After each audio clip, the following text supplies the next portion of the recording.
오늘 말씀의 제목은 에디오피아 내시를 위한 복음입니다. 오늘 우리가 이 본문을 통해서 함께 다루게 될 내용을 먼저 주제를 소개해 드리면은요. 복음의 역사가 어떻게 작동하는지, 어떻게 한 사람을 회심시키고 구원하는지, 복음 역사의 역학이라고 얘기해야 될까요? 그것에 대해서 한번 살펴보려고 하는데요. 영어로는 다이내믹스라고도 하죠. 이게 어떻게 이렇게 동작하는지 그런 것들에 대해서 오늘 살펴보려고 합니다. 빌립과 에디오피아 내시가 만나서 한 사람이 복음의 역사를 통해 구원받는 그런 장면을 함께 볼 텐데요. 우리는 이 사람이 이제 회심하는구나, 복음이 역사하시는구나를 볼 때 잘못된 것들을 보는 경우들이 꽤 많이 있어요. 겉으로 드러나는 현상 같은 거 있잖아요. 그래서 이 사람이 어떤 종교적인 행위를 한다든지 기도를 하게 됐다. 이 사람이 이제 주일 예배 안 빠지고 나오게 됐다. 헌금을 옛날보다 더 헌신적으로 하게 됐다. 이런 겉으로 드러나는 것을 통해서 그래서 이 사람이 구원받게 되나 보다 이렇게 생각하기가 쉬운데 오늘 보는 우리의 이 본문에서는 예수 복음이 죄인을 살리는 현장에 이런 것들이 방금 제가 얘기했었던 겉으로 드러나는 것들이 중요한 것으로 묘사되고 있지 않다라는 것을 보게 됩니다. 그래서 정말 예수 복음이 죄인을 살리는 그 현장, 복음의 역사의 현장에 어떤 것들이 있는지, 어떤 요소들이 있는지를 우리가 살펴보기를 원합니다. 그래서 지난주부터 계속 연결되는 이야기죠. 그래서 간단하게 8장 이야기를 우리가 복습을 해보면 8장은 이제 예루살렘의 스데반 집사의 순교 이후에 큰 박해가 나서 사람들이 여기저기 뿔뿔이 흩어지는 이야기에서 시작을 했습니다. 그래서 그 중에 특별히 빌립이라고 하는 또 다른 한 명의 집사를 중점적으로 비추는 이야기가 사도행전 8장이었는데요. 그가 예루살렘에서 박해를 피해 도망했던 곳은 바로 사마리아라고 하는 곳이었죠. 그래서 그 사마리아에서 성령과 함께 예수 그리스도의 복음을 능력 있게 전하는 그런 사역이 먼저 있었고요. 그리고 지난주에 본 것처럼 그 이야기가 예루살렘에 있는 교회까지 전해져서 사도들이 베드로와 요한을 보내 그들이 정말로 예수 믿는 믿음 가운데 나와 있는지를 확인하고 그들을 축복하고 특별히 그들을 위해 안수하고 기도하여서 성령을 받게 되는 성령의 충만함이 경험되는 그런 일들을 보았습니다. 물론 그 과정 중에 교회가 알곡과 쭉정이로 가라지로 이루어져 있다는 것도 볼 수 있는 그런 에피소드가 있었죠. 그래서 시몬이라고 하는 마술사가 사도들이 방문했을 때에 기도하여서 성령이 임하는 것을 보고 돈을 주고 그걸 살려고 하는 그런 장면도 우리가 보게 되었습니다. 그래서 교회에서 우리가 정말로 예수 믿는 믿음 안에 있다라고 한다면 어떤 마음을 가지는 것이 하나님 앞에 바른 마음인지, 어떤 마음을 가지는 것이 하나님 앞에 바르지 못한 마음인지, 시몬이 가졌었던 마음은 모든 것의 중심에 자신을 두려고 했고 하나님과의 관계가 돈을 주고 살 수 있는 혹은 자신의 헌신을 들여 살 수 있는 거래 관계로 생각한 그것이 베드로가 말한 것처럼 하나님 보시기에 바르지 못한 마음이었고 하나님은 성도와 교회에게서 그런 것들이 없기를 바라며 교회를, 성도를 그런 것들로부터 멀어지도록 점점점 깨끗하고 정결하게 만들어 가신다라고 하는 사실에 대해서 우리가 지난주에 살펴보았습니다. 오늘 본문은 여전히 사마리아에 있었던 빌립의 이야기로 계속 진행되는데요.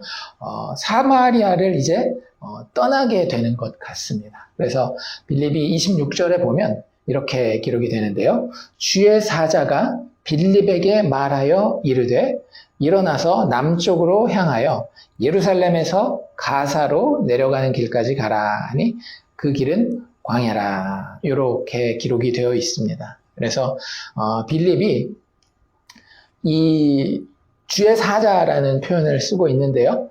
하나님의 어떤 계시를 받은 것 같아요. 하나님의 음성을 듣고 하나님의 인도하심을 받아서 어떤 사람을 만나러 예루살렘에서 가사로 내려가는 광야길에 가게 됩니다. 그래서 빌립이 증인으로서 그 다음에 어떤 일을 감당했는지를 이 8장 마지막까지 누가는 기록을 하고 있습니다. 이 기록을 통해서 아까 제가 말씀드린 것처럼 복음이 어떻게 역사하는지에 대해서 몇 가지 빠질 수 없는 것들에 대해서 살펴볼 텐데요. 그 중에 첫 번째로 26절부터 이렇게 쭉 보면 나와 있는 것은 빌립의 부르심에서 시작된다라고 하는 겁니다. 아직 에디오피아 내시가 나와요? 안 나와요? 안 나와요. 구원받을 그 사람이 어떤 반응을 보일지, 어떻게 등장할지가 나오기도 전에 복음의 역사는 시작된다라고 하는 거죠.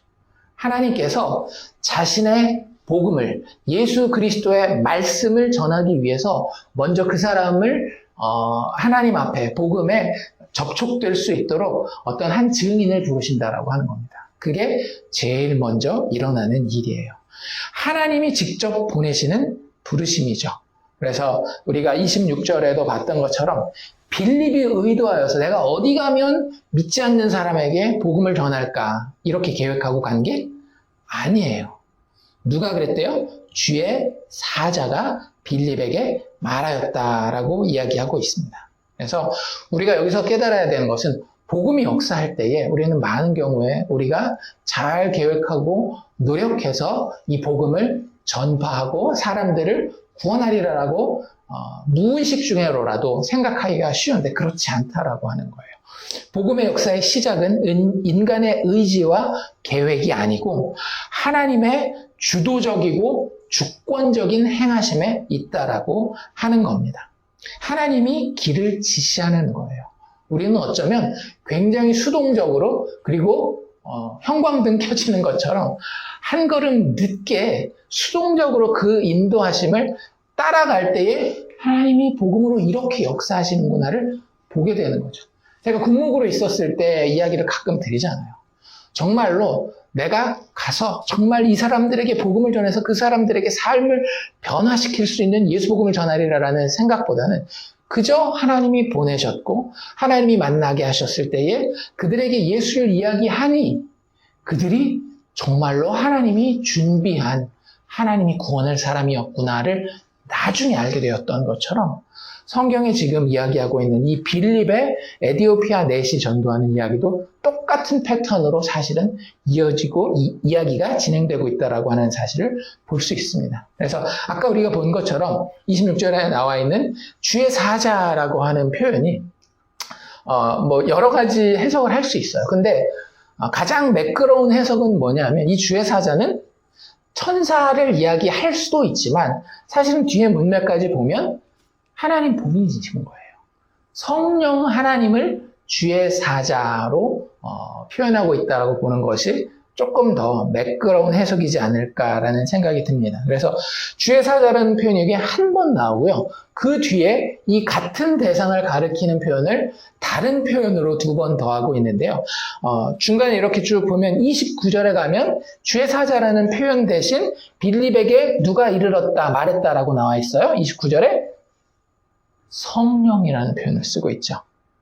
그래서 앞에 이야기한 이분이나 지금 29절에 이야기한 이분이 같은 분이고 주님을 드러내는 그런 존재로서 주의 사자 혹은 성령이라는 표현을 하고요. 39절에 한 번 더 나오는데 거긴 뭐라고 이야기를 하고 있는가 하면 주의 영이 빌립을 이끌어갔다라고 이야기를 하고 있습니다. 어쨌든 중요한 건 빌립이 먼저 시작하지 않았다라고 하는 거예요. 어떤 복음의 역사가 일어날 때에 그 일은 인간의 의지와 계획이 아니라 하나님의 주권과 하나님의 주도권에 의해서 시작된다라고 하는 거죠. 그래서 빌립이 가게 되는 곳도 마찬가지예요. 빌립이 지금 어디로 가고 있어요? 우리는 보통 어떻게 생각해요? 교회를 개척하면 어디에 개척해야 된다라고 생각해요? 사람들이 많은 도시에, 그래야 우리가 사람을 만날 수도 있고 그 사람들과 접촉하다 보면 전도의 문이 열릴 수 있지라고 생각을 하는 경우가 되게 많이 있죠. 하나님은 그것도 사용은 하십니다. 그런데 하나님이 그것 때문에 사람을 구원하는 것은 아니라고 하는 거예요. 오히려 빌립은 지금 어디로 가고 있더라고요? 예루살렘에서 가사로 내려가는 길이라고 이야기하면서 그 길에 대해서 26절 맨 마지막에 다시 한번 뭐라고 설명하고 있어요? 광야다라고 이야기를 합니다. 사람이 사람을 만나려면 광야로 가요, 안 가요? 광야로 가지 않아요. 사람이 사람을 만나려면 아까 이야기한 것처럼 그 당시에 큰 도시들로 가는 것이 맞을 겁니다. 그런데 성령이 주도하셨기 때문에 하나님의 계획은 많은 경우에 우리의 생각과 판단을 뛰어넘는 경우가 있다라고 하는 거죠. 인간이 열매를 기대하지 않는 그곳으로 하나님은 빌립을 보내시는 것을 볼 수 있습니다. 그래서 하나님이 누군가를 구원하시는데 그 구원의 방법은 전도의 미련함을 사용하시고요.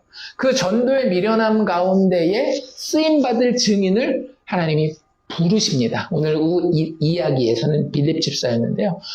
구원이 일어나는 그곳에는 하나님이 보내실, 하나님의 증인될 자를 부르는 일이 제일 먼저 시작되는 거예요. 그래서 요나서도 뭐부터 시작해요?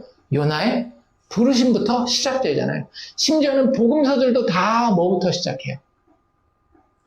하나님이 세례 요한을 불러서 예수 그리스도의 오심을 예비하는, 그리고 예수님도 오셔서 직접 그들의 증인으로서 세례 가운데에 성령으로 부음받는 부르심에서 그 모든 이야기가 시작되는 것을 볼 수 있습니다. 그래서 하나님이 누군가를, 죄인들을 구원하시기 원하는 현장에는요, 그보다 먼저 앞서 부름받은 증인의 이야기가 있다라고 하는 거예요. 그래서 우리도 마찬가지로 하나님이 우리를 증인으로 부르신다라고 하는 부분에 대해서 민감하게 하나님의 음성을 들어야 할 필요가 있는 겁니다. 성령의 충만함이 우리에게 권능을 주신다라고 말씀드렸어요. 우리가 인생을 살아갈 힘, 권능을 주시지만 인생을 이겨내고 살아낼 권능도 주시지만 동시에 어떤 권능도 주신다라고 그랬어요? 내 삶을 사는 권능뿐만 아니라 다른 사람의 삶을 살리는 권능도 주신다라고 그랬잖아요. 그런데 그 권능은 반드시 무엇과 연결되는 건가 하면 영혼을 살리는 회심의 사역, 복음의 역사와 연관이 되어 있다라고 하는 거예요. 그래서 복음의 역사의 제일 첫 번째 단계에는 하나님의 보내시는 부르심이 먼저 있다라고 하는 거죠. 그러니까 우리는 자꾸 내가 얼마나 복음을 잘 전할 것인가, 저 사람이 얼마나 마음 열려 있을 것인가에 집중하고 복음 전파를 증인되는 것을 시작하려고 하는데 성경은 일단 어디부터예요? 내가 증인된다라고 한다면 내 안에 성령께서 나를 이끄시는 이끄심이, 부르심이 있는지를 먼저 봐야 된다라고 하는 거죠. 그때 하나님은 우리를 때로는 내가 생각하지도 못하고 주변에 어떤 다른 사람들도 예상하지 못했던 그곳에 증인으로 복음의 역사를 이루기 위해 우리를 부르셔서 사용하신다라고 하는 겁니다. 자, 그리고 나서 드디어 27절부터는 또 다른 등장인물이 등장합니다. 오늘 회심하게 되는 에디오피아 내시의 이야기가 나오는데요. 이렇게 돼 있죠. 일어나서 가보니 빌립이 한 일은 딱 뭐밖에 없는 거예요? 말씀하시니 말씀하시는 대로 내가 순종합니다. 라고 성경 공부 준비를 해간 것도 아니고 설교 준비를 해간 것도 아니고 설교 본문이 어딘지도 모르는 상태에서 그냥 간 거예요. 성령의 역사 가운데에 그저 겸손한 순종으로 일어나서 가보니 그 광야길에서 사람을 만나리라고 하는 보장도 없는 그곳에서 에디오피아 사람, 곧 에디오피아 여왕 간다게의 모든 국권을 맡은 관리 내시를 만나게 됩니다. 이 내시의 상황도 우리가 좀 주의 깊게 흥미롭게 살펴볼 만한데요. 여기서 우리가 보는 것은 이 내시의 상태도 복음 역사를 위해 필수적이었다라고 하는 거죠. 빌립의 부르심도 복음 역사의 필수적인 부분이었다라고 한다면 내시가 가지고 있었던 이 상태도 복음이 역사하기 위한 하나님이 준비하신 필수적인 조건이었다라고 하는 거예요. 그래서 성령의 보이지 않는 마음을 만지시는 역사가 이미 이 사람이 빌립을 만나서 복음을 듣기 전부터 있었던 것을 우리는 이 본문을 읽으면서 유추해 볼 수가 있어요. 세상적으로 보면 일단 이 사람은 어떤 사람입니까? 굉장히 성공한 사람이죠. 어떤 국가에서 서열을 따진다라고 한다면 제 2위 정도 하는 사람이에요. 1위는 여기 보니까 그 에디오피아라고 하는 나라의 여왕이 있었던 것 같은데요. 간다게라고 하는 그 여왕이 서열 1위라고 한다면 바로 그 2위 되는 사람이 이 에디오피아 네시라고 하는 사람이었죠. 그래서 그 사람에 대해서 표현하는 표현도 모든 국고, 나라 살림이죠. 나라 살림을 다 맡은 관리인이었으며, 그가 사실은 굉장히 많은 것들을 누리고 있는. 그래서 여러 그 설교들을 보면, 혹은 어떤 번역본들이나 이 본문을 설명하는 주해서들을 보면, 영어 표현으로 이런 표현을 쓰는 경우들이 많아요. Prime Minister. 그러니까 한국적인 그 뉘앙스에서 내시하면 그 굉장히 좀 보잘것없는 사람이 왕 밑에 빌붙어 있는 뭐 이런 그림으로 그리기 쉬운데 이쪽 문화에서는 고대 근동의 문화에서는 내시라고 한다라고 하면 굉장히 권력 있고 프라임 미니스터가 사실은 우리말로 번역하면 수상 혹은 뭐 대통령 이렇게 보면 되는 거예요. 왕이 있는데 그 영국 같은 경우가 가장 대표적인 경우죠. 영국의 서열상으로 볼 때는 왕이 1위지만 실질적인 모든 것을 관장하여 담당하는 사람을 프라임 미니스터, 수상이라고 이야기를 하잖아요. 그래서 그런 역할을 실질적으로 감당하던 것이 이 에디오피아 내시의 역할이었다라고 하는 거죠. 그래서 뭐 부러울 게 다른 사람이 봤을 때는 별로 없어 보여요. 그런데 세상에서의 이 사람의 성공에 대해서는 이 정도로 끝나고 그 뒤에 28절부터 쭉 묘사되는 이 사람이 빌립을 만나기 전 모습이라든지 빌립을 만나고 난 이후의 모습을 보면 사실은 이 사람의 삶에는 만족함이 없는 그런 마음이 있었던 것을 보게 됩니다. 그러니까 그러잖아요. 겉으로 볼 때 이 사람이 진짜 행복한지 아닌지는 모른다라고. 그 사람 속 마음을 들여다보면 우리가 겉으로 보기에와는 전혀 다른 고민과 갈등과 허무함을 가지고 있을 수 있다라고 이야기를 하는데 이 사람이 딱 그런 케이스였다라고 하는 거죠. 뭐 일단 가장 대표적으로 먼저 볼 수 있는 이 사람의 특징은 뭐냐면요. 이디오피아 사람이었는데 지금 어디 갔다 오는 거예요? 예루살렘에 예배하러 갔다 온다라고 이야기를 합니다. 그 당시에 유대교라고 하는 것은 굉장히 지역적인 한 지역, 유대라고 하는 한 지역에만 국한되어 있는 종교였어요. 그럼에도 불구하고 이 에디오피아 내시는 어떻게 알았는지 그 유대교의 존재를 알았고요. 그리고 그것에 헌신해서 개종자라고 이야기를 하죠. 개종자가 되어서 예루살렘, 성전이 있는 예루살렘까지 가서 예배하고 돌아오는 길이었다라고 이야기를 합니다. 지적인 어떤 갈증이 있었던 것 같아요. 내가 세상에 많은 것들을 알고 똑똑했겠어요? 안 똑똑했겠어요? 이 정도 지위까지 올라가려면 굉장히 똑똑했을 거예요. 뭘 보면 알 수 있어요? 책을 읽을 수 있는 걸 보면 알 수 있어요. 우리는 지금 책 펴놓고 글씨 읽는 것을 누구나 할 수 있는 거라고 얘기를 하지만 저희 어렸을 때만 해도 무슨 얘기를 했는가 하면 문맹률이라는 이야기를 합니다. 그렇죠? 문맹률이 글을 읽지 못하는 사람들의 퍼센트를 그 나라 국민들에서 통계를 내는 거잖아요. 뭐 지금 뭐 문맹률이 뭐 거의 없는 것처럼 이야기를 하지만 이 시대는 오히려 거꾸로 생각하면 돼요. 글을 읽을 줄 아는 사람은 대단한 엘리트였던 겁니다. 그러니까 게다가 이 사람은 자기네 나라 말도 아닌 다른 나라 말을, 이 당시에 뭐 둘 중에 하나였겠죠. 히브리 말로 되어 있는 구약 성경이거나 신약은 아직 없을 때니까, 아니면 헬라어로 번역된 번역본을 읽고 있었을 텐데 뭐 그런 글들을 읽을 수 있을 정도로 굉장히 지적으로 뛰어난 사람이었음에도 불구하고 자기가 그냥 수상으로서 왕의 가장 총애를 받는 신하로서 그런 지식들을 알고 실제 실행해보고 하는 것만으로 만족하지 못했기 때문에 유대교에 대해서 심취하고 그것의 경전을 읽는 정도의 지적인 어떤 뭐라 그래야 될까, 갈증을 가지고 있는, 허무함을 가지고 있는 사람이었던 것 같습니다. 자신이 기존에 가지고 있었던 그것들이 자신을 만족시켜주지 못하는 그런 상황에 있었던 사람이고요. 아마 뭐 이거는 그냥 추측해 볼 수 있는 내용이지만 이 자리까지 올라가기까지 얼마나 볼 것 못 볼 것 다 봤겠어요.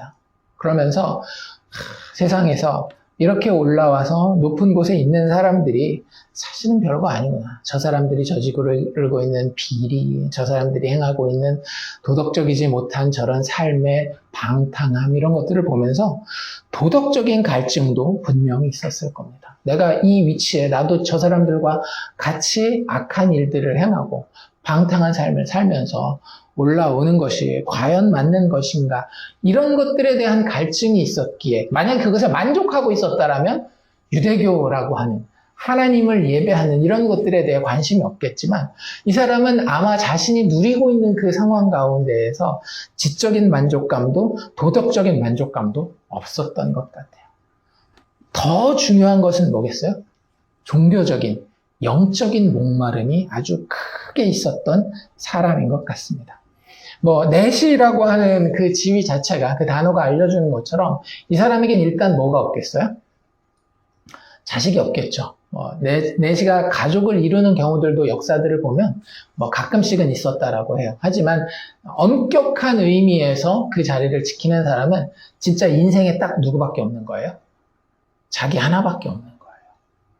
가족도 물론 어렸을 때는 그럴지 모르겠지만 이 정도 나이가 되고 나면 인생에는 자기와 자기 업적 밖에는 남아있지 않습니다. 그런데 이룰 것들을 다 이루고 더 이상 서열도 올라갈 수가 있어, 없어? 더 이상 올라갈 수 없어요. 왕이라고 하는 것은 혈통에 의해서 되는 것이기 때문에 더 이상 올라갈 곳이 없어요. 올라갈 수 있을 때까지 다 올라갔지만 이 사람 마음 가운데는 여전히 뭐가 있는 겁니까? 허무함이, 공허함이, 만족하지 못하는 그 마음이 있었던 겁니다. 그래서 유대교로 개종까지 했던 거예요. 유대교로 개종하지 않으면요, 예루살렘에 가도 이 제사 예식에 참여할 수가 없어요. 여기 예배에 참여했다라고 이야기하는 것은 어떤 식으로건 주변인이 되어서건 그 예배에 참여하게 되는데, 이것은 이 에디오피아 내시가 분명히 개종한 개종자라는 것을 우리에게 보여주는 겁니다. 그래서 이 사람은 삶에 여러 가지 많은 것들을 가지고 있었지만 돈만 가지고 있는 것이 아니라 지식적으로도 충분히 배울 만큼 배운 사람이요, 종교적으로도 이것저것 많이 투자하고 헌신한 사람이었지만 그 늘 새로운 것들을 시도하는 가운데에 만족함이 없는 그런 사람이었다라고 하는 겁니다. 하나님은 바로 이런 영혼들을 준비시킨다라고 하는 거예요. 뭐를 위해서? 복음의 역사를 위해서.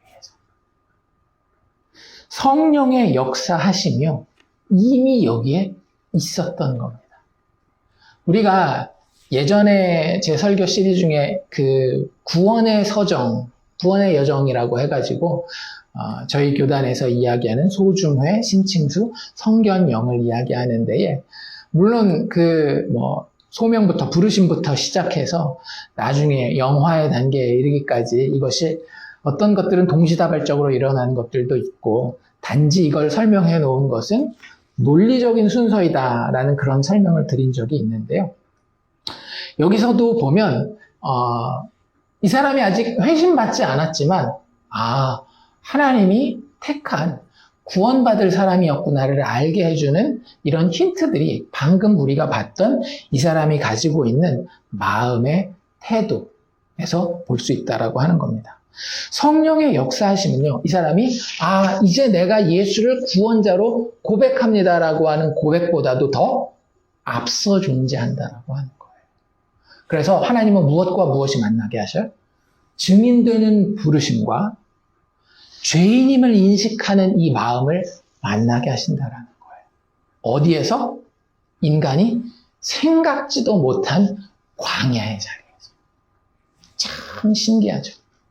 우리는 최대한 가능성을 높여서 아직 마음이 탄탄하게 닫혀있는 자들에게 가서 그들의 마음을 열 수 있도록 그들을 사랑으로 섬겨주고 어려울 때 봉사해주고 친구가 잘 되어주고 이런 걸 생각하는데 그렇지 않다라는 거예요.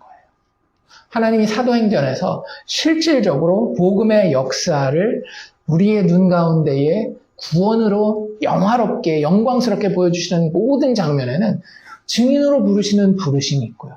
그 증인의 부르심이 누구와 만나요? 가난한 영혼과 만나게 된다라고 하는 거예요. 그 만남은 어디에서 어떻게 일어날지 사실은 인간으로서는 예측하기 쉽지 않다라고 하는 거죠. 하나님이 어쨌든 이 준비된 마음을 만드시는 데에는 우리의 모든 환경과 생각을 사용하십니다. 그 사람의 마음을 만져서 세상 가운데에 뭔가 잘못됐다라는 것을 깨닫게 하셔요. 혹시 하나님이라는 분이 있지 않을까까지 가게 하셔요. 그래서 그런 얘기를 하죠. 우리가 예수 믿기 전에 우리의 영혼은 살아있습니까? 죽어있습니까? 라는 뭐라 그래야 될까? 신학적인 질문을 하거든요. 일반적으로 뭐라고 대답하기 쉬운가 하면, 우리가 예수 믿기 전에는 죽어있는 거 아닙니까? 예수 믿으니까 우리가 살아난 거죠. 라고 이야기한다라고 하면, 약간의 문제가 생기기 쉬워요. 그게 무슨 얘기냐 하면, 로마서의 사도 바울이 이야기하는 것처럼, 우리의 영혼은 하나님을 향하여 반응할 수 있는 살아있는 영혼입니까? 죽어있는 영혼입니까? 죽어있는 영혼이에요. 우리의 영혼의 상태를 가리키는 조직신학에서의 표현이 이런 표현이 있죠. 그 전적 타락. 하나님이 우리에게 아무리 이야기하셔도 우리는 그것에 하나님을 향하여 죽어있는 자이기 때문에 우리의 영혼은 반응을 할 수가 없어요. 하지만 그 반응하는 영혼은 이미 성령께서 그 안에 하나님을 향하여 반응하도록 살려놓으신 영혼이라고 하는 거죠. 그 중생을 시키는 영혼은 어떤 영혼인가 하면 증인을 만나기로 하나님이 정해놓은 영혼이라고 하는 거예요. 그래서 성령께서 그 사람의 영혼을 미리 중생시키면 우리도 그래서 소명, 그 다음에 나오는 거예요. 이게 뭐예요? 우리가 바로 예수 믿는 믿음이 나오지 않고요. 중생이 먼저 일어나요. 부르심이 있으면 그 부르심 가운데에 우리의 영혼이 새 생명을 얻는 거예요. 거듭나는 거예요. 우리가 다시 태어난다. 예수 믿으면 거듭난다라는 이야기를 하잖아요. 거듭남이 먼저 있는 거예요. 그런데 그 거듭남의 과정은 사실은 쉽지 않은 과정이죠. 여기 나와 있는 것처럼 인생에 대해서 고민하고 아파하고 하나님의 가능성에 대해서 생각해 볼 수 있는 거기까지 하나님이 중생을 시킵니다. 그리고 나서 증인을 만나 복음의 메시지를 들을 때 비로소 무슨 일이 있는 거예요? 소명, 중생, 그리고 난 다음에 바로 회심이 나오죠. 그래서 우리가 조직신학에서 그런 이야기를 하는 겁니다.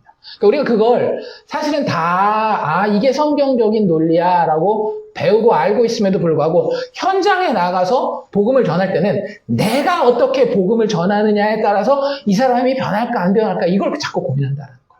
그렇지 않아요. 하나님은 우리를 증인으로 보내십니다. 때로는 택함받지 못한 자들에게 하나님의 심판의 정당성을 확보하기 위해서 보내시는 경우들도 있고요. 여기 에디오피아 내시를 만나는 장면처럼 하나님이 구원하기로 작정하여서 그 영혼을 중생시켰기 때문에 이제는 복음을 듣고 회심해야 될 준비가 됐기 때문에 우리를 보내시는 경우들이 있어요. 그러니까 이것은 전부 다 하나님의 역사이지 전하는 자에게 사실은 그렇게 큰 포인트가 없다라고 하는 겁니다.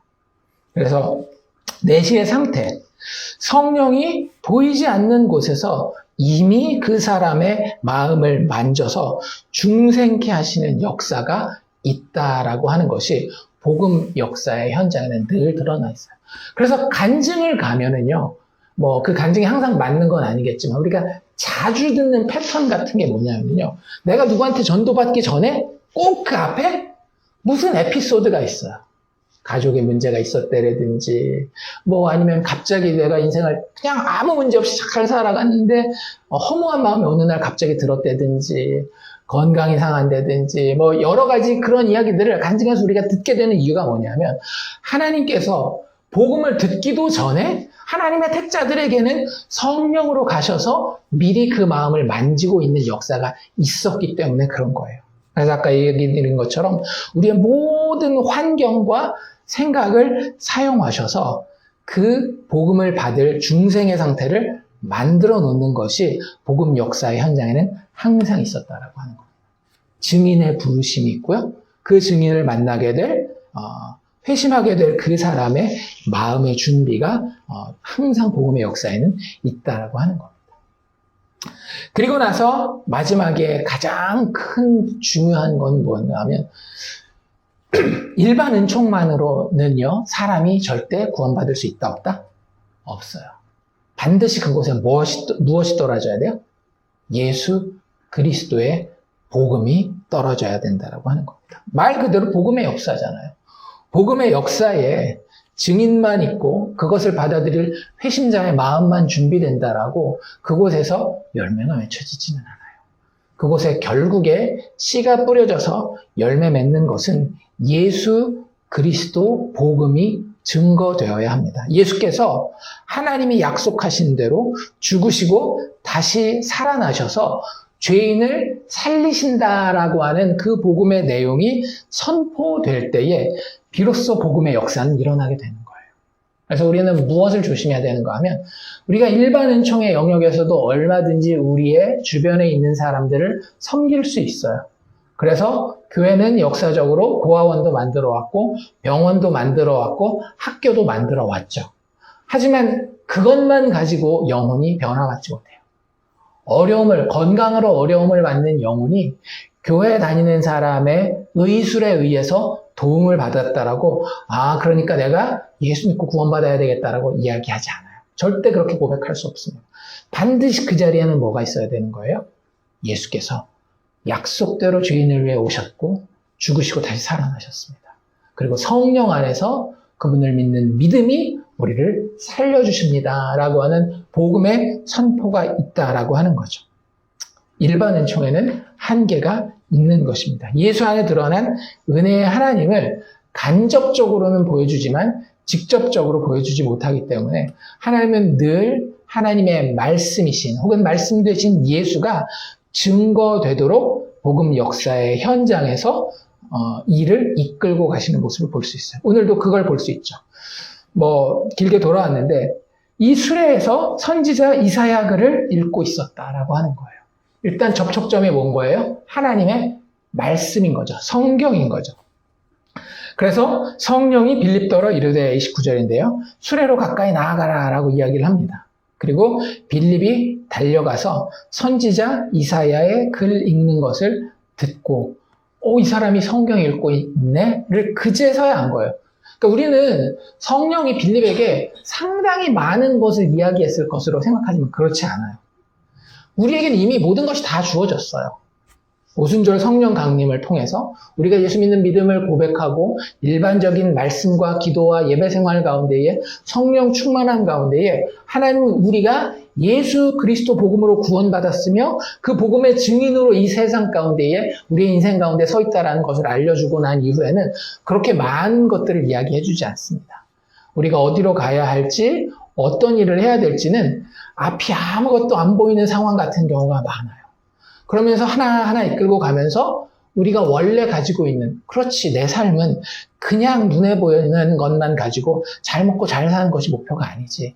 내 인생은 예수 그리스도로 인하여서 구원받은 그 구원의 감격과 기쁨으로 하나님을 예배할 뿐만 아니라 하나님이 구원하시기 원하는 그들에게 복음의 증인으로 선 것이 내 인생이지라는 이 원리를 가지고 다른 이들과 환경을 만나가는 겁니다. 그랬을 때 여기서 말씀을 읽고 있는, 이사야서를 읽고 있는 에디오피아 내시를 빌립은 만나게 되는 거예요. 자기 정체성을 알고 있으니까 바로 그 자리에서 어떻게 해요? 성경이 꼭 지시해주지 않더라도 성경 읽고 있네, 같이 가서 이야기를 나눠볼까? 라는 생각을 하는 거예요. 그 옆에 달려가서 듣고 난 이후에. 그래서 이거 읽는데 보니까 이사야서를 읽고 있어요. 그리고 이사야서가 생각보다 쉽지 않죠. 지금이야 우리가 신약까지 있지만 특히 구약만 가진 상태에서 이 이야기는 이 내시가 똑똑한 사람이었다라고요, 무식한 사람이었다라고요. 똑똑한 사람이었음에도 불구하고 읽고 이해하기가 참 쉽지 않은 본문이었습니다. 왜냐하면 하나님의 시각에서 인류의 역사와 구원에 대해서 이야기하고 있는 것이기 때문에 이 땅에서만 가지고 있는 시각을 가지고는 이해하기가 너무 어려운 본문이 하나님의 말씀인 거예요. 그래서 하나님의 말씀을 우리가 이해한다라는 것은 머리로 이해하는 게 아니라 성령께서 우리의 마음에 영혼의 문을 열어주셔서 영혼으로 이해하는 것인데 아직 이 내시는 그게 되지 않았던 거죠. 그래서 이거 깨닫습니까? 라고 빌립이 물어봤을 때에 되게 정직하게 대답합니다. 지도해주는 사람이 없으니 어찌 깨달을 수 있겠습니까? 라고 이야기하면서 이 사람이 이런 것들을 물어보는 것을 보니 성경에 대해서 잘 아는 사람일 것이라는 생각을 하고 그 사람을 초대해 올립니다. 이것도 사실은 쉽지 않은 일이죠. 그 당시에 이 정도 지위를 가지고 있었던 사람이라고 한다면 많은 사람들이 달라붙어서 거기서 떨어지는 떡고물을 노리려고 하지 않겠어요?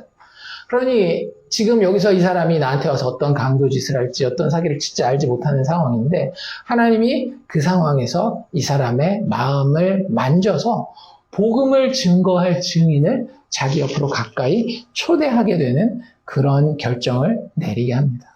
그래서 그 술에 올라서 같이 성경을 읽는 성경 구절이 32절과 33절에 나와 있죠. 그가 도살자에게로 가는 양과 같이 끌려갔고 털 깎는 자 앞에 있는 어린 양이 조용함과 같이 그의 입을 열지 아니하였도다. 그가 굴욕을 당했을 때 공정한 재판도 받지 못하였으니 누가 그의 세대를 말하리요. 이게 그의 세대를 말한다는 건 그 사람의 시대와 그 사람으로부터 오게 될 후손들에 대한 이야기를 이야기하는 거거든요. 이 사람 재판 제대로 받지 못해서 결국 사형당할 것이기 때문에 그 이후에 소망이 없다라는 그런 표현이 이사야서에 나와 있는 거죠. 그의 생명이 이 땅에서 빼앗김이로다. 이런 구절을 보고 내시는 빌립에게 이렇게 질문을 합니다. 여기서 이야기하는 그라는 말이 계속 나오잖아요. 그가 끌려갔고, 그가 굴욕을 당하였고, 그의 세대, 그의 생명, 뭐 이런 이야기를 하는데, 그의 입을 열지 아니한 이 사람은 도대체 누굽니까? 이사야 53장에 가서 보면은요, 이게 이사야 선지자 자신을 이야기하는지, 아니면 다른 사람을 이야기하는 것인지에 대해서 분명하지 않아요.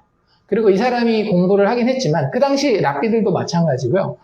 구약 성경에서 하나님이 약속하셔서 오게 될 메시아, 즉 그리스도가 있을 것인데 그 사람에 대한 그림을 상당히 다양하게 그려서 이게 과연 그 사람한테 그리스도에 대한 이야기인지 선지자에 대한 이야기 같지 않다라는 느낌은 되게 많이 받게 되거든요.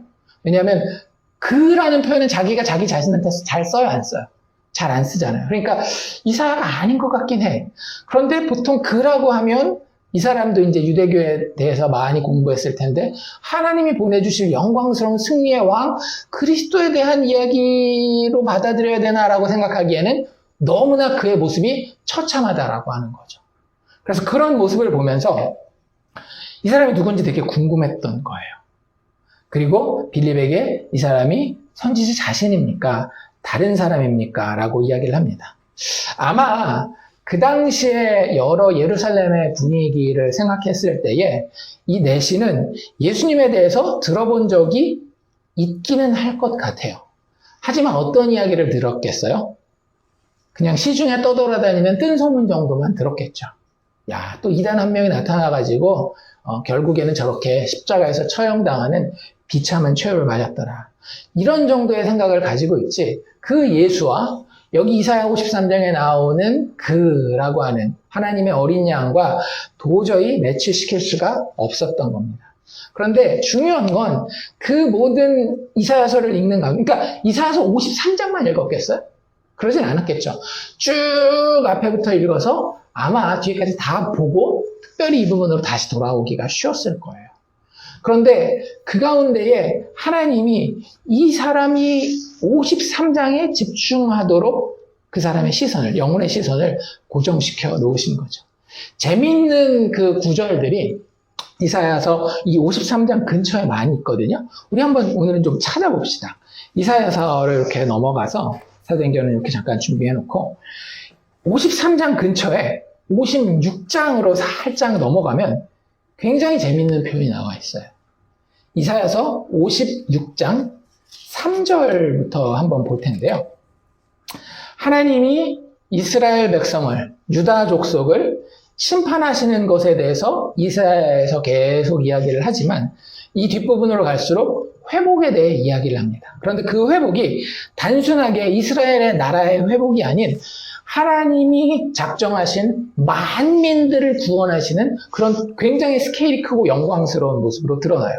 그런데 그 나라에 어떤 사람들이 속할지를 56장 3절에서 이야기를 하고 있는데요. 제가 한번 읽어볼 테니까 같이 한번 따라해 보십시오. 여호와께 연합한 이방인. 이거 누구 얘기예요? 에티오피아 넷이 이야기 아닙니까? 그쵸? 여호와께 이방인인데 어떻게 했어요? 회심해서, 개종해서 여호와를 섬기는, 하나님을 경외하는 자가 된 거예요. 그 이방인은 말하기를 여호와께서 나를 그의 백성 중에서 반드시 갈라내시리라 하지 말라. 그러니까 우리 이런 생각하잖아요. 에이, 나는 혈통이 아니기 때문에 이렇게 이방인으로서 하나님 믿는 사람이 됐지만 나중에 하나님 나라가 완성되었을 때는 나는 2등 시민이 될 거야. 1등 시민은 혈통적으로도 유대인들만 될 것이고 나는 하나님을 믿는다고는 이야기했지만 혈통의 자격이 안 되잖아. 그러니까 한 2등 시민만 될 거야 라고 말하라 말하지 말라? 말하지 말라는 거예요. 그런 구분이 있다 없다? 없다라는 거예요. 왜? 하나님의 백성으로서 하나님 백성 되는 증거는 육신의 할례에 있는 게 아니라 어디에 있기 때문에? 마음의 할례에 있기 때문에 하나님의 은혜를 은혜로 알고 겸손히 거저받을 수 있는 믿음의 고백에만 하나님의 백성 되는 조건이 있기 때문에 내가 혈통이 되지 않는데 이방인이기 때문에 하나님 나라의 백성에서 인류 백성이 될 수 있을까? 그런 얘기 하지 말라라는 거예요. 하나님은 차별이 없이 똑같이 마음의 할례를 받은 자들을 받으시겠다라는 거죠. 그리고 나서 뭐라고 이야기를 하는가 하면 고자도 말하기를 나는 마른 나무라. 에이, 내가 하나님 나라에는 들어가겠지만 내가 다음에 더 먼 세대를 바라볼 수 있는 그런 소망이 나에게 있겠어? 내가 그냥 생명이 끝나면 내 생명은 여기서 끝이지. 이런 이야기 하지 말라는 거죠. 그런데 이게 누구예요? 이게 넷이 이야기 아닙니까? 자기 이야기를 이사야서에 보니까 이렇게 하고 있는 거예요. 하나님 앞에 회심한 이방인, 그리고 더 이상은 자신의 후손을 소망할 수 없는 고자의 모습인데 너 그 모습 자책하고 낙담하지 말라라고 하나님이 이야기하고 계시는 거죠.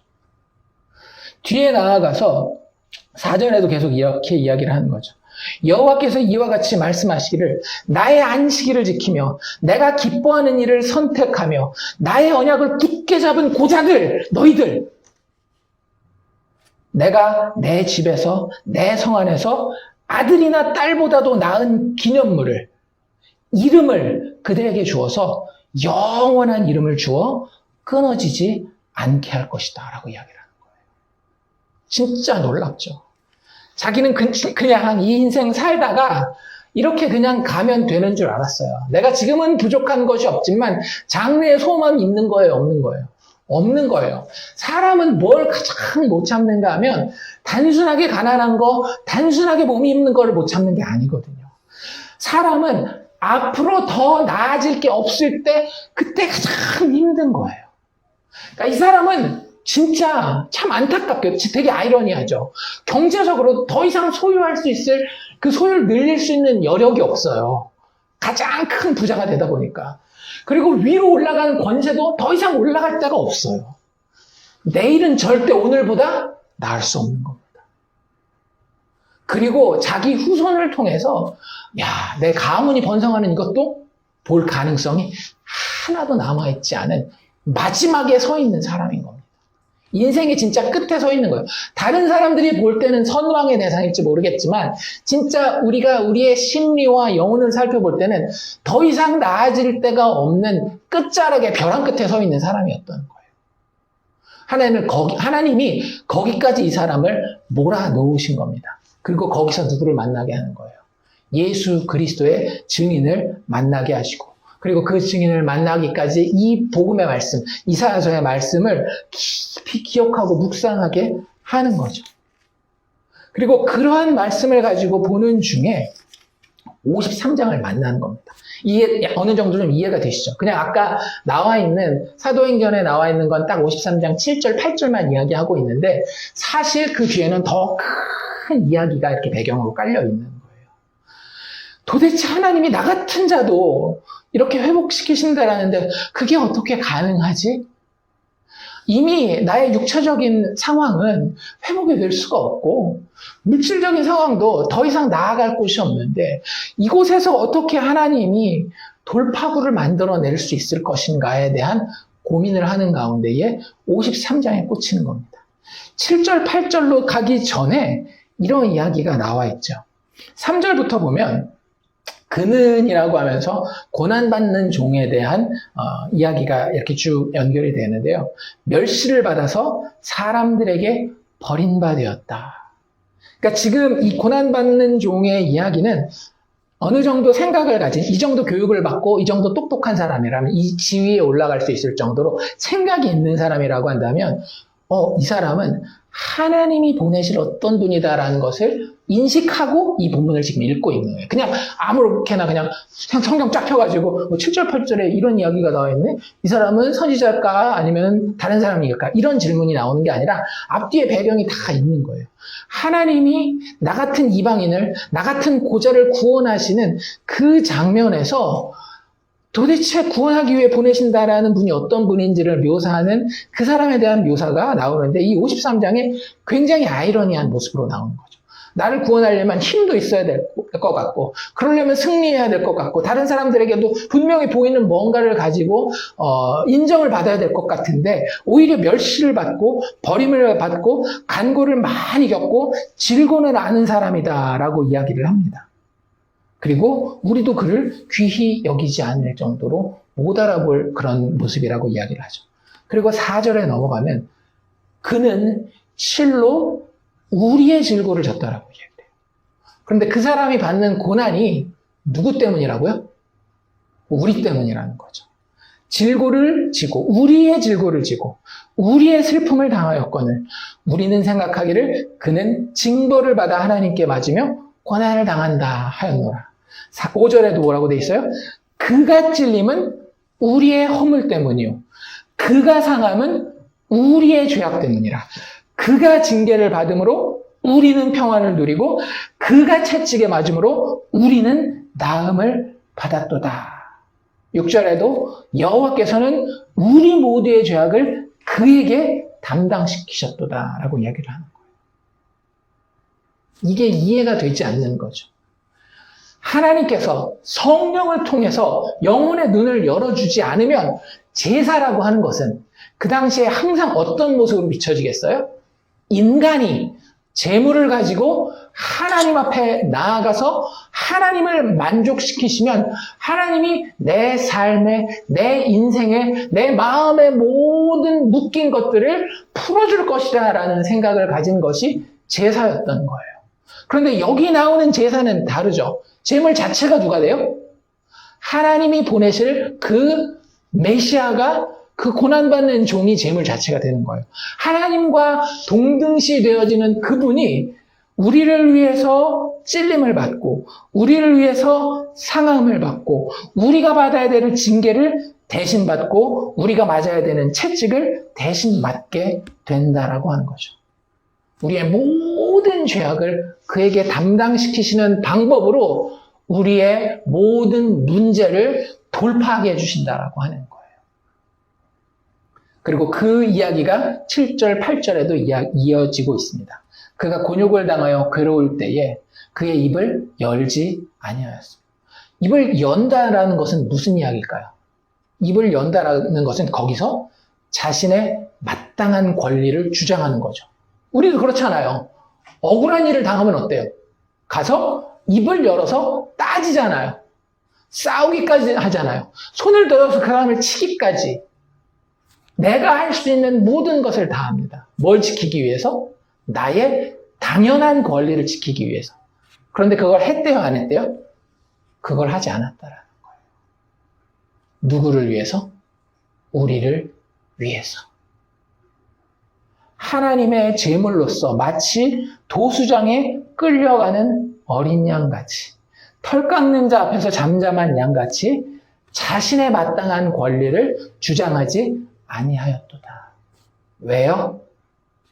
누군가는 우리의 죄의 대가를 치러야 하는데 그 죄의 대가를 우리가 치르게 하지 않기 위해서 하나님의 어린 양이 제물이 되어서 하나님이 준비하신 그 제물이 우리를 위해서 도수장에 끌려가는 어린 양처럼 털 깎는 자 앞에서 잠잠한 양처럼 아무 이야기 하지 아니하고 우리가 받을 모든 고난과 질고와 허물과 슬픔과 허무함을 감당하신다라고 하는 겁니다. 그는 곤욕과 신문을 당하여 끌려갔으나 그 세대 중에 누가 생각하기를 그가 살아있는 자들의 땅에서 끊어짐은 마땅히 형벌받을 내 백성의 허물 때문이라 하였으리요. 그런데 죄악으로 가득 찬 우리의 영혼의 눈은 이 사실을 알아봐요? 못 알아봐요? 알아보지 못한다라고 하는 거예요. 그런데 성령께서 우리 죄인의 마음 가운데 역사하시면 그게 비로소 보이게 되는 거죠.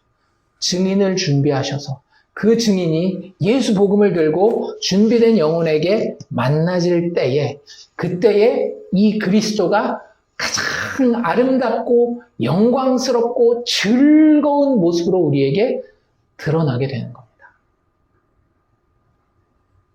내시는 자기 마음에서 이 이사야 53장에 대한 가르침을, 설교를 들으면서 비로소 거듭난 자로서의 증거인 회심을 하게 되는 겁니다.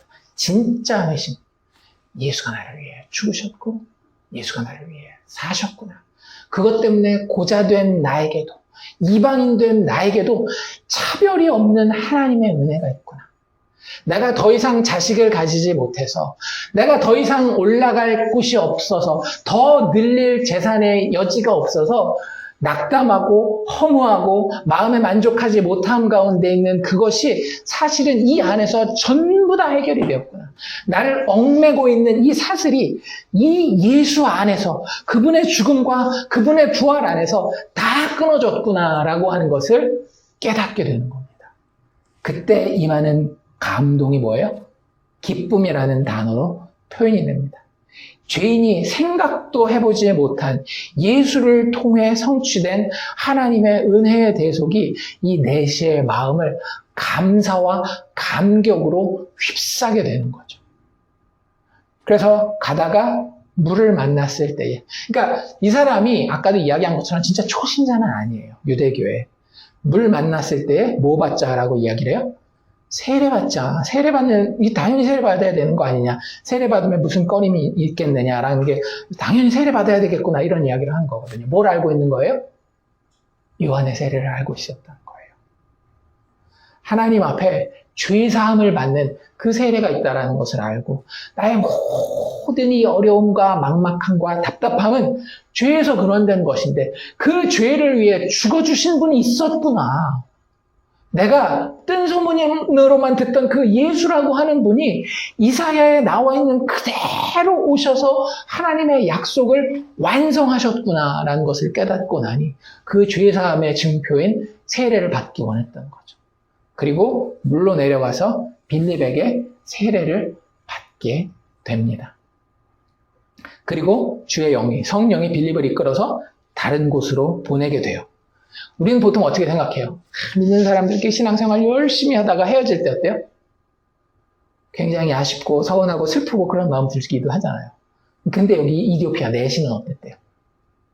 내시는 안타까워하고 서운해하면서 그 길을 갔다? 아니죠. 39절에 뭐라 그랬어요? 주의 영이 빌립을 이끌어간지라 내시는 기쁘게 길을 갔다라는 거예요. 어휴, 빌립 계속 지루하게 설교만 듣고 있다가 헤어지니까 너무 마음이 기쁘다. 이런 기쁨일까요? 아니죠. 내 안에 그리스도께서 이제는 성령으로 살아계신다라는 그 기쁨의 감격, 구원받은 감격, 죄 용서함 받은 그런 감격이 그 마음을 가득 채웠기 때문에 자기에게 그 복음을 전해준 증인과 헤어지는 안타까움은 있다 할지라도 궁극적으로는 그 마음의 깊은 곳에서 기쁨이 흘러나올 수밖에 없었다라고 하는 거죠. 이게 복음이 역사하는 모습입니다. 복음 역사의 다이내믹이라고 하는 것은 이런 식으로 이루어지는 거예요. 그러니까 우리가 이런 그림을 성경에서 좀 배웠으면 좋겠어요. 왜 우리가 전도해야 한다, 선교해야 된다, 그런 말만 하면 마음에 부담을 갖습니까? 누가 해야 되는 거라고 생각하기 때문에. 내가 해야 되는 거라고 생각하기 때문에. 전도와 복음 전파는 해야 됩니까? 안 해야 됩니까? 해야 되는 게 맞아요. 그런데 그게 율법과 똑같은 겁니다. 율법은 원래 하나님의 백성들에게 왜 주어졌어요? 하나님을 즐거워하라고 주어진 거예요. 와, 하나님이 이렇게까지 약자를 아끼시고 사랑하시는구나. 하나님이 이렇게까지 우리가 사는 것을 바라시는구나. 우리의 생명이 어떻게 해서든지 하나님 품 안에 안전하기를 원하시는구나. 율법을 보면서 우리는 그걸 배우는 거거든요. 원래 하나님의 의도는. 그래서 하나님을 더 자발적으로 사랑하는 데에 율법을 주신 목적이 있는 거예요. 그런데 이스라엘 백성들은, 아니 이스라엘 백성들뿐만 아니라 모든 종교심이 가득한 인간들은 그걸 어떻게 받아들여요? 참 힘든 걸로 받아들이잖아요. 이거 어기면 안 되는데, 꼭 해야 되는데, 의무로 받아들이지 기쁨으로 받아들이지 않는다라고 하는 거예요. 전도와 복음 전파도 똑같은 거라고요. 아이, 계속 하려는데, 하는 게 맞는 것 같은데, 해야 되는 건데, 라고 하기 싫지만 해야 되는 법과 의무를 자꾸 받아들이는 겁니다. 근데 그게 왜 그렇다라고요?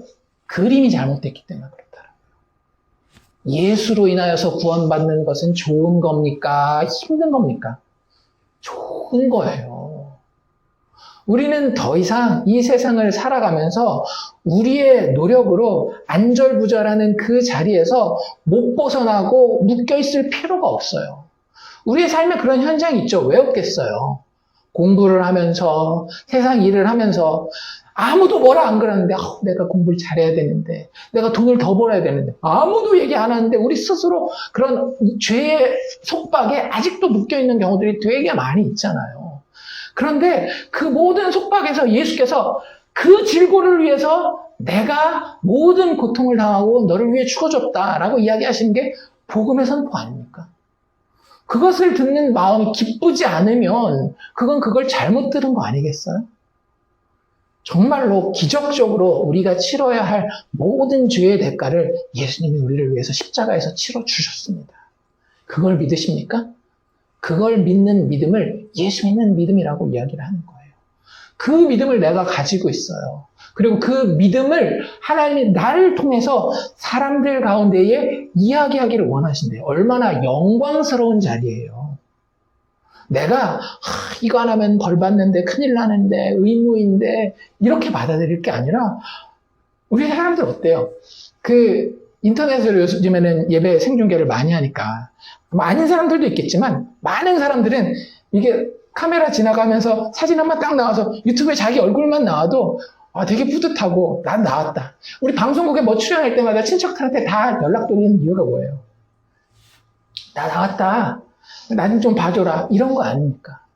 근데 하나님의 복음, 예수 그리스도의 죄인을 살리는 이 놀라운 복음을 전하는 그 자리에 내 얼굴이 비춰지는 거예요. 전도의 자리, 복음 전파의 자리는.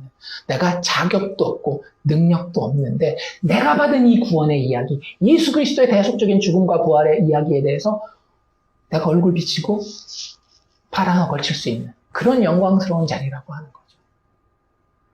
그 그림을 가지고 있다라고 한다면, 그리고 그 모든 것을 위해 하나님은 이미 뭘 하셔요? 나를 그렇게 부르실 뿐만 아니라 만나게 하는 영혼도 준비하신다라는 거예요. 그 영혼이 인생의 역경을 통해서건 마음의 어떤 심리적인 변화를 통해서건 하나님을 궁금해하는 그런 자리로 하나님이 이끄시게 하셔서 우리를 거기에 보내신다라고 하는 거죠. 그럼 우리가 감당해야 되는 건 뭡니까? 그냥 우리가 받은 복음을 그대로 전해주면 되는 거예요. 그게 사도행전이 계속해서 이야기하고 있는 전도와 선교의 역할입니다. 어떻게 하면 사람을 잘 설득할 수 있을까? 어떻게 하면 사람들에게, 대중들에게 잘 보일 수 있을까? 교회는, 초대교회는, 사도행전에 나와 있는 이 교회들은 한 번도 고민하지 않습니다. 오직 중요한 것은 뭐예요?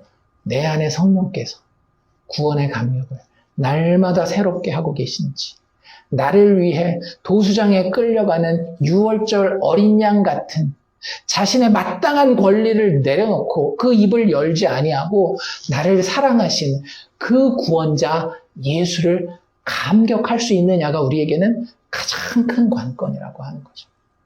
그분이 나를 위해 죽으시고 다시 살아나셨습니다. 그러므로 예수 복음의 역사는 하나님의 부르심에 의해서 시작되어 그 구원받을 자의 마음 가운데 일어나는 성령의 중생케 하시는 역사를 통해 예수 그리스도의 대속적인 죽음과 부활을 믿게 하는, 그것을 선포하여 믿게 하는, 그래서 단지 지적으로만 믿는 게 아니라 그 예수를 사랑하게 되므로 이 복음의 역사가 이루어진다라고 하는 사실을 우리가 기억합시다. 그러할 때에 우리의 영성 자체가 항상 살아있는 영성이 되는 거예요.